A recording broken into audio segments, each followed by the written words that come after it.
대단히 반갑습니다. 그림만 장영TV 이종수입니다. 이번 시간은 1458번째 시간으로 바람의 말씀이라는 글을 읽어드리겠습니다. 바람의 말씀 윤경화. 곡풍이 장단지에 힘을 주며 벅차고 올라올 때면 나는 긴장한다. 산기슭에 있는 제비집 같은 내 거처가 난장판이 되기 때문이다. 자주 있는 일은 아니지만 계절을 가리지 않고 물물이 한 번씩 지나가는 바람 중에 유독 골짜기에서 올라오는 녀석의 횡포가 심하다. 어쩌다 잊어버리고 장독 위에 돌을 얹지 않는 날이면 뚜껑은 비행접시가 되어 날고 만다. 거기에다 미처 구름이 죄를 넘지 못할 때는 비까지 쏟아진다. 초가을에 마른 바람이 간간히 불고 볕이 좋은 때 장독 속을 말리려다 기습을 당하면 장을 마저 먹을 때까지 마음이 불편하다. 산기슭에 있는 내 거처에는 바람이란 바람은 죄다 지나간다. 산꼭대기에 바람이 내리칠 때는 체전이나 뜰런 가랑잎의 정거장이 된다. 여기저기 쌓여있는 낙엽들은 그들의 지나온 시간을 고스란히 안고 있다.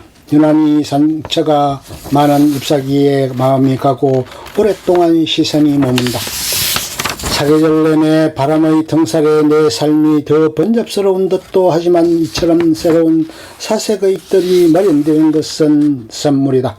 이런 순간을 나는 스스로 챙겨야 한다는 것쯤은 안다. 낙엽을 긁어 퇴비장에 모아놓는다. 이 일은 꽤 의미 있는 일인 듯 싶다. 이들은 봄이 올 때까지 바람의 말씀을 되새기며 구수한 냄새와 함께 묵상에 들었다가 텃밭을 나와 한 말씀을 올린다. 상추와 얼갈이 배추 열무로 우리의 밥상에 올라올 앉아 법문을 하듯이 내가 한입 베어문 상추쌈이 집 뒤에 있는 문복산의 한꼭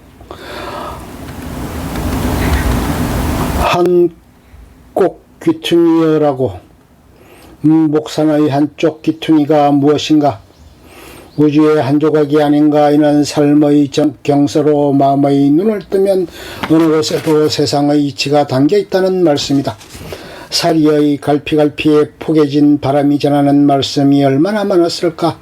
책상에서 늙어버린 읽지 못한 고전을 뽑아둔 듯 늦은 깨달음에 안타까움이 인다.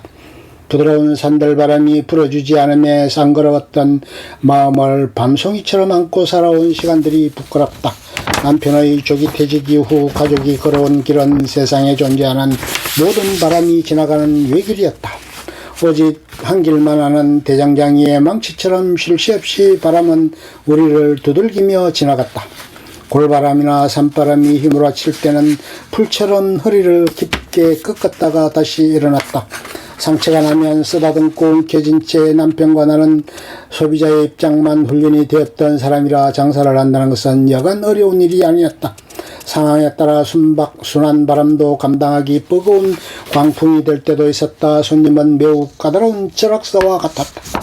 어떤 학설이나 이론도 학자에 따라 다르게 해석이 되듯이 스미스도 그와 같아 융통성 없는 우리의 사업이기는 맑은 날이 없었다. 늘 초보 운전자처럼 바쁘기만 했지 주변의 사정이나 흐름을 짚어나갈 마음의 여유를 감히 내지 못했다. 여차하면 장독 뚜껑이 날아갈 판이지만 바람의 말씀을 살필 수가 없었다. 사업을 위한 수업료는 지독하게 비쌌다. 정말 장독 뚜껑이 날아갔다. 집이 날아가고 아이 공부방도 날아갔다. 허리를 깊이 꺾이게 하는 골짜기의 바람이 무서운 기세로 밀고 올라왔던 것이다. 산바람도 헛섭 쓰레기만 잔뜩 남기고 지나갔다. 날뛰던 바람이 조용해졌다. 거친 바람이 지나간 뒤에 고요함 속은 텅 비어 있었고 그곳엔 세상의 실핏줄이 드러나 있었다. 그 빛깔은 맑고 연한 녹색이었다.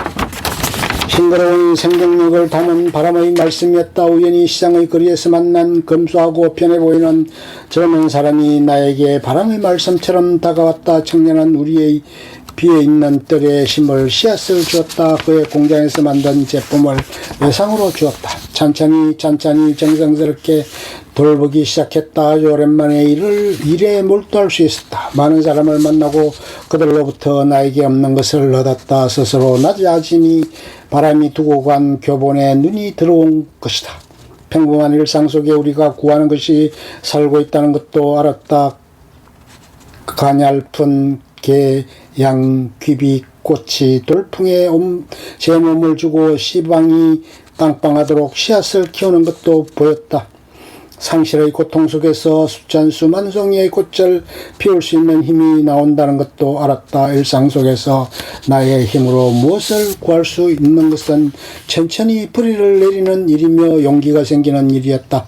영하의 날씨에 속옷이 젖도록 땀을 흘리는 사이 나는 겉과 속이 여물어가는 것도 알 수 있었다. 미열과 현기증이 사라졌다. 아이를 위해 빛깔고 온 꽃잎도 주저함없이 내주었다. 강한 부모가 되었다. 바람은 나를 다시 태어나게 했다. 코피가 쏟아지도록 거꾸로 떨릴 때도 있었지만 뭔가 마음의 구석구석에 그의 운막을 짓고 들락거리며 나를 키우고 단련시켰다. 그동안 나도 바람의 말씀을 조금 알아들을 수 있게 되었다. 매사에 맞설 것이 아니라 흐름에 맡기며 다른 존재와 조화를 이루며 사는 것은 주변과 나를 복되게 하는 일이라는 것을. 나는 창가에 앉아 바람의 아랫도리에 서는 근육을 본다. 아직도 그의 위력으로부터 자유롭지 않지만 말씀은 조금 읽을 수 있다. 뱃수구를 말끔히 비워주고 웃자란 나뭇가지도 알맞게 쳐주며 길을 열어준다. 비가 실린 바람이란 것을 알 수 있기 때문이다.